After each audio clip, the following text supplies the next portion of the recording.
ఇది కూడా తక్కువే. నా దగ్గర డబ్బులు లేవు, ఖాళీ ఖజానా. రోజు వారిగా ఏం చేయాలని అర్థం కాని పరిస్థితి. మొత్తం ఏది పనిచేయలేని పరిస్థితి. మీరు చూస్తే అభివృద్ధి ఆగిపోయింది, ఆదాయం పడిపోయింది, అప్పులోళ్ళు ఎవ్రీడే తిరుగుతున్నారు. 1,00,000 కోట్ల రూపాయలు అప్పు ఇవ్వాలి, ఇంకో పక్క 10 లక్షల కోట్ల రూపాయలకి వడ్డీ అసలు కట్టాలి. అంటే మనం సంపాదించే సంపాదన వడ్డీకి కూడా చాలని పరిస్థితి తీసుకొచ్చేశారు. ఒక పక్క దీన్ని రీషెడ్యూల్ చేసుకుని, కానీ ఒక్క మంచి పని చేశారు మీరంతా. మొన్న అందరూ కలిసి ఇలాంటి వ్యవస్థ మాకొద్దు, అందుకే ఎన్డీఏ ప్రభుత్వానికి 3 పార్టీలకి బ్రహ్మరథం పట్టారు, అన్ని సీట్లు గెలిపించారు. 93% స్ట్రైకింగ్ రేట్. అంటే నిలబడిన అభ్యర్థులు 93% గెలిపించారు. 11 సీట్లే ఎమ్మెల్యేలుగా వాళ్ళకి ఇచ్చే పరిస్థితికి వచ్చారు. దీనివల్ల ఒక ఆక్సిజన్ ఇచ్చినట్టు అయింది. వెంటిలేటర్ పైన ఉండే రాష్ట్రానికి ఒక ఆక్సిజన్ మీరే ఇచ్చారు. 2019లో మీరే నిర్ణయం చేశారు, దానివల్ల ఈ ఇబ్బందులు తెచ్చుకున్నాం. కానీ 2024లో మీరు ఇచ్చినటువంటి 21 మంది ఎంపీలు ఢిల్లీలో కూడా ఉపయోగపడ్డాయి.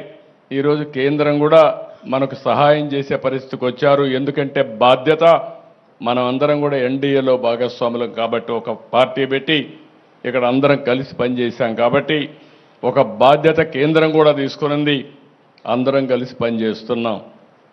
కానీ ఈరోజు మీరు చూసినప్పుడు, ఇక్కడికి వచ్చినప్పుడు నేను ఎందుకు ఈ విషయాలు మీకు చెప్తున్నానంటే, నేను ఎప్పుడూ రాజకీయాలు మాట్లాడేవాడిని కాదు. ఇది రాజకీయ పరిపాలన, పొలిటికల్ గవర్నెన్స్. మీరేసింది ఓట్లు ఎన్డీఏ గవర్నమెంట్కి వేశారు. ఎన్డీఏ నన్ను ముఖ్యమంత్రిగా ఎన్నుకున్నారు, ఎమ్మెల్యేలందరూ కలిసి ఎన్నుకున్నప్పుడు మేము ఏదైతే మీకు హామీ ఇచ్చామో ఆ హామీలు నెరవేర్చి మీ జీవితాలకు మళ్ళీ వెలుగు తీసుకొచ్చే బాధ్యత మేము తీసుకోవాల్సిన అవసరం ఉందని చెప్పి కూడా నేను మీకు తెలియజేస్తున్నా. అందుకని నేను ఈరోజు వచ్చినప్పుడు ఎప్పుడు కూడా, ఈరోజు 2 జిల్లాలు 3 జిల్లాలు అయింది, పశ్చిమ గోదావరి జిల్లా. అయితే గోదావరి జిల్లాలు ఎప్పుడూ తెలుగుదేశం పార్టీకి అండగా నిలబడ్డాయి. ఈసారి ఎన్డీఏ కూడా అదే విధంగా అండగా నిలబడి మీరు సహకరించారు. ఇప్పుడే కలెక్టర్ గారు కొన్ని ఇక్కడ ప్రజెంటేషన్ చేశారు, కొన్ని విషయాలు చెప్పారు. ఇవన్నీ కూడా నేను చూశాను. నేను ఒకటే మీ అందరికీ హామీ ఇస్తున్నా, ప్రతి ఒక్క వ్యక్తికి న్యాయం చేయడం కోసం మేము ఉంటాం, కాలక్షేపం చెయ్యం.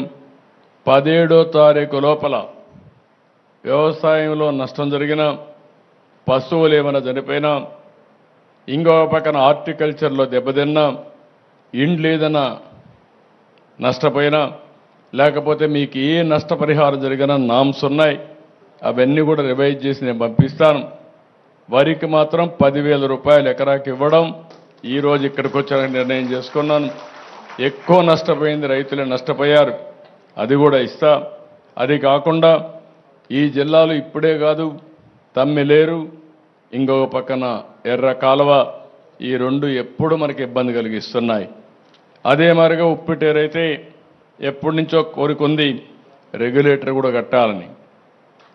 దానికి కూడా మనం సీరియస్గా ఆలోచించుకొని తప్పకుండా, ఇక్కడే రామానాయుడు గారు ఉన్నారు మంత్రిగా, ఇప్పుడు ఉప్పిటేరు కూడా ఆయన మంత్రి కాబట్టి, ఇరిగేషన్ మంత్రి ఆయన కాబట్టి, డ్రైనేజ్ కూడా ఆయన చూస్తాడు కాబట్టి, దాన్ని సాధ్యాలు అన్నీ చూసుకొని, ఇప్పుడు ఇంకొక పక్కన కూడా మనందరికీ ఒక ప్రాబ్లం కూడా ఉంది.